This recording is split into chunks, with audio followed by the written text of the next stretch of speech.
Hello दोस्तों, welcome to my YouTube channel. आज हम ऋषि पंचमी की व्रत कथा सुनने वाले हैं। तो आइए शुरू करते हैं श्री ऋषि पंचमी व्रत कथा। राजा सुताश्रव ने कहा कि हे पितामह, मुझे ऐसा व्रत बताइए जिससे समस्त पापों का नाश होवे। तथा ब्रह्मा जी ने कहा कि हे राजन, मैं तुम्हें वह व्रत बताता हूँ जिससे समस्त पापों का विनाश होता है। वह ऋषि पंचमी का व्रत है, जिसके करने से नारी जाति के तमाम पाप दूर होकर पुण्य की भागी होती है। इसके लिए तुमसे एक पुरातन कथा कहता हूँ, सो सुनो कि विदर्भ देश में एक उत्तक नाम के सदाचारी ब्राह्मण निवास करते थे। उनकी पतिव्रता नारी सुशीला से एक पुत्री और एक पुत्र का जन्म हुआ। पुत्र सुविभूषण ने वेदों का सांगोपांग अध्ययन किया।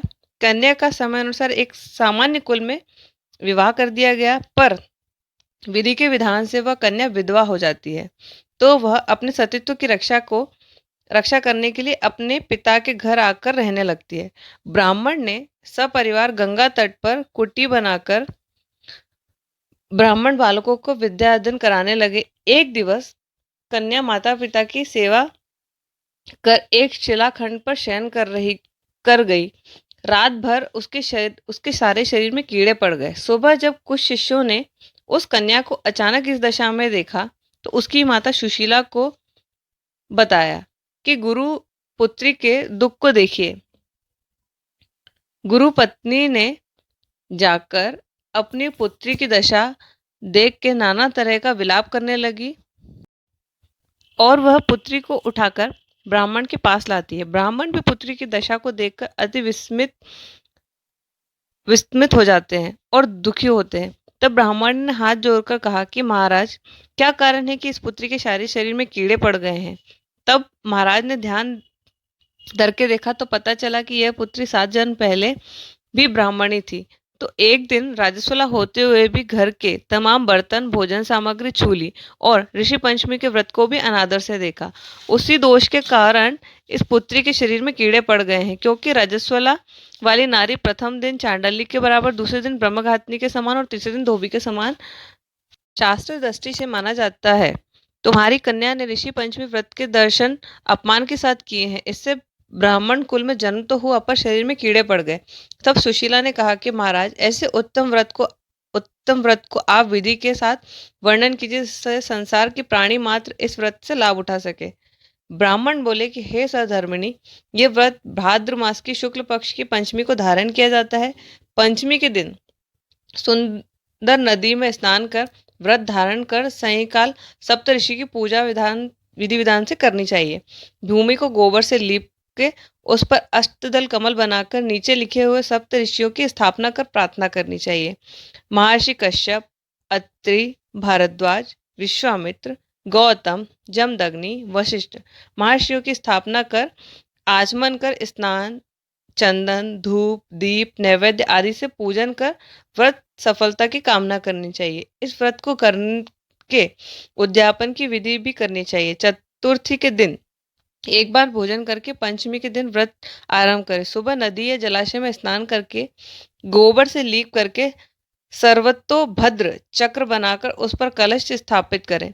कलश के कंठ में नया वस्त्र बांधे। पूजन सामग्री एकत्र कर अष्टदल कमल पर सप्त ऋषियों की स्वर्ण प्रतिमा स्थापित करें। फिर षोडशोपचार से पूजन कर रात्रि को पुराण का श्रवण करें। फिर सुबह ब्राह्मण भोजन दक्षिणा देकर संतुष्ट करें। इस प्रकार इस व्रत का उद्यापन करने से नारी सुंदर रूप लावण्य को प्राप्त होकर सौभाग्यवती होकर धन पुत्र से संतुष्ट हो अजय उत्तम गति को प्राप्त होती है। दूसरी कथा कुछ इस प्रकार से है, जो कि भविष्य पुराण में इसी प्रकार आती है कि एक बार महाराजा कृष्ण से महाराज युधिष्ठिर ने कहा कि वह कौन सी पंचमी है जिसे करने से नारी जाति के समस्त दोषों से मुक्त होती है मुक्त होती है और वह पुण्य को प्राप्त होती है। आप मुझे संक्षेप में श्रवण कराइए। भगवान श्री कृष्ण ने कहा कि राजन, भाद्र पक्ष के शुक्ल पक्ष की पंचमी को ऋषि पंचमी का व्रत करने से राजश्वला से मुक्ति होती है, क्योंकि जब इंद्र ने वृत्तासुर को मारा था, तब ब्रह्म हत्या का एक भाग नारी के रज में, दूसरा नदी के फैन में और तीसरा भाग पर्वतों में, चौथा भाग अग्नि के प्रथम ज्वाला में विभक्त किया था। इससे हर वर्ण जाति की नारी को राजसुला होने पर प्रथम दिन चांडालनी, दूसरे दिन ब्रह्मघातनी और तीसरे दिन धोबी के माफिक दोषी माना गया है। इससे उस दिन प्रति वस्तु छूने से अपवित्र होकर दोषी होती है। इस ऋषि पंचमी व्रत के करने से वह दोष मोक्ष होकर नारी पवित्रता को प्राप्त कर लेती है। हे राजन, विदर्भ देश में एक शयनजीत नाम के राजा राज्य किया करते थे। उसी राजा के राज्य में एक सुमित्र नाम का ब्राह्मण था। उसकी जयश्री नाम की पत्नी एक दिन कृषि कार्य करते हुए राजसुला धर्म को प्राप्त हो गई और समय अनुसार भोजन प्रति वस्तु को छूती रही। इस प्रकार समय पाकर दोनों पति पत्नी की मृत्यु हो गई। मरने पर ब्राह्मणी को कुतिया का जन्म हुआ और ब्राह्मण को बैल का जन्म लेना पड़ा। पर इन दोनों को अपने तप के प्रभाव से पूर्व जन्म की सारी बातें स्मरण रहीं और दोनों प्राणी अपने ही पुत्र के घर पालित हुए। एक दिन पितृपक्ष के ब्राह्मण कुमार ने अपने पिता के श्राद्ध तिथि में विधि के साथ ब्राह्मण भोज रखा और अपनी पत्नी को स्वादिष्ट पकवान बनाने की आज्ञा दी। इधर ब्राह्मण पुतोहु ने विधि पूर्वक पकवान, खीर आदि बनाकर तैयार किए। भाग्यवश एक सर्प उस खीर में जहर उगल गया। यह हाल ब्राह्मणी कुतिया बनी देख रही थी, तो उसने सोचा कि अगर ब्राह्मण ये खीर खाएंगे तो मृत्यु को प्राप्त हो जाएंगे, इससे मेरे लड़के को ब्रह्म हत्या का भारी पाप लगेगा। इसने उस खीर को कुतिया ने जाकर जूठी कर दी, तो बहू ने कुतिया को इतनी मार मारी कि मार मारकर उसकी कमर तोड़ दी और खीर को फेंककर दूसरी खीर बना ली।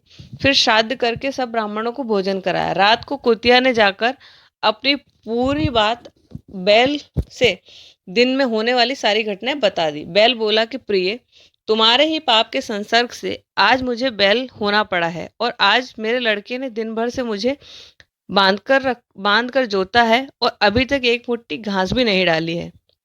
यह सारी बात छुपा हुआ ब्राह्मण बालक भी सुनता रहा, जिससे वह बड़ा दुखी हुआ और माता पिता को भोजन देकर वह रंज में वन में चला गया।